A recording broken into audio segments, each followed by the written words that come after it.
The kids are heading back to school, which means new teachers and school supplies, but it can also mean missed vision problems that hurt your child's success in the classroom. We're joined on this Mindful Monday by ophthalmologist Dr. David Nash to help parents spot the early warning signs. Good morning, Dr. Nash. Thanks for being here. Good morning. Thanks for having me. Nice to see you. An important topic. So why are back to school eye exams? You know, we see it, we talk about it on the news all the time. Why are they actually a good idea? Well, it's a great question. Coming back to school is one of these times where we have an opportunity to sort of update a lot of things. Yeah. We get new backpacks, but just like we need sharp pencils, we need sharp vision. For most of our learning, it is a visual thing. Right. We need to be able to see the board or see the words or see the pictures that we're trying to interact with.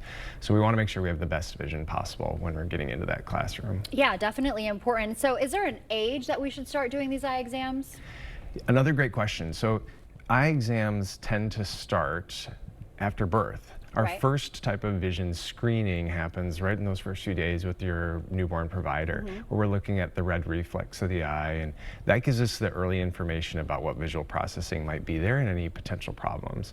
Okay. The American Academy of Pediatric Ophthalmology and Strabismus recommends vision screening start between age 1 to 3. Okay. And then any time that we have a child who has maybe a risk factor, a family history of significant childhood eye disease, or just any concern from a parent, whether that's about eye alignment, how the eyes are aligned and looking at objects, or something about vision, then that's a great time to get an eye exam. Okay. Definitely there should be an in-depth screening type exam done before age 5 in kindergarten when we enter that classroom. Okay, those early spots, early warning signs. And so, yeah, so for older kids, they're reading the boards, reading books. You can tell if they're having problems. But for younger toddlers, you know, they're not quite looking at boards or anything. Right. How do we spot the warning signs in them? That's a great question. So again, eye alignment is one thing that we might see, but you're right, toddlers, they might not be reliable. If we ask them questions, they might say no to everything or yes to everything. Again, they might think blurred vision is normal. Right. So there are certain things we can see. Sometimes it's behavior as we watch a child. Maybe if we are pointing out a bird in the sky or an eagle coming off the bluffs, maybe we see them squint or turn their head slightly to the side, and if that's consistently happening, they could be trying to self-correct a slight refractive or glasses issue. Okay.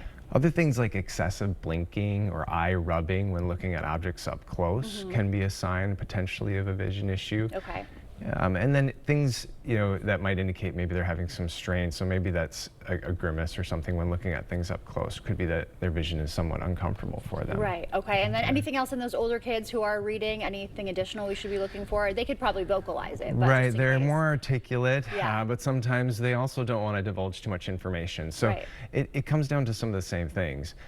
Squinting in the distance, some type of, if we have kids coming home from the school day with headaches right after they've been spending a lot more time with near work and focusing really hard on objects, not necessarily spacing out on a screen or something, that could be an indication that their eyes are straining to see clearly.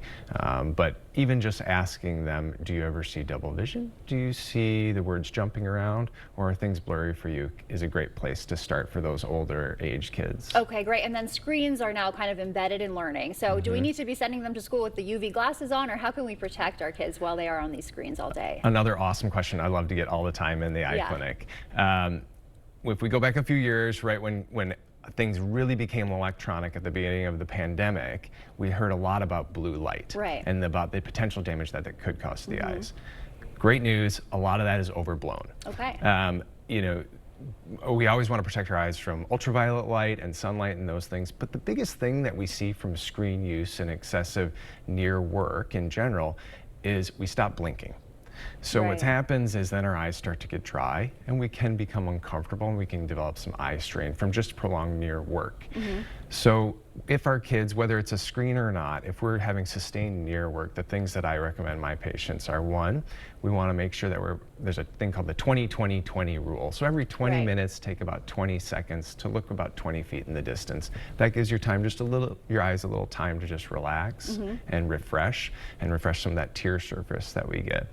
Okay, great to know. There are super important tips as we head back to school. So thank you so much, Dr. Nash, for being here this morning. Absolutely, my pleasure. No problem. Stay with us. We're back right after this.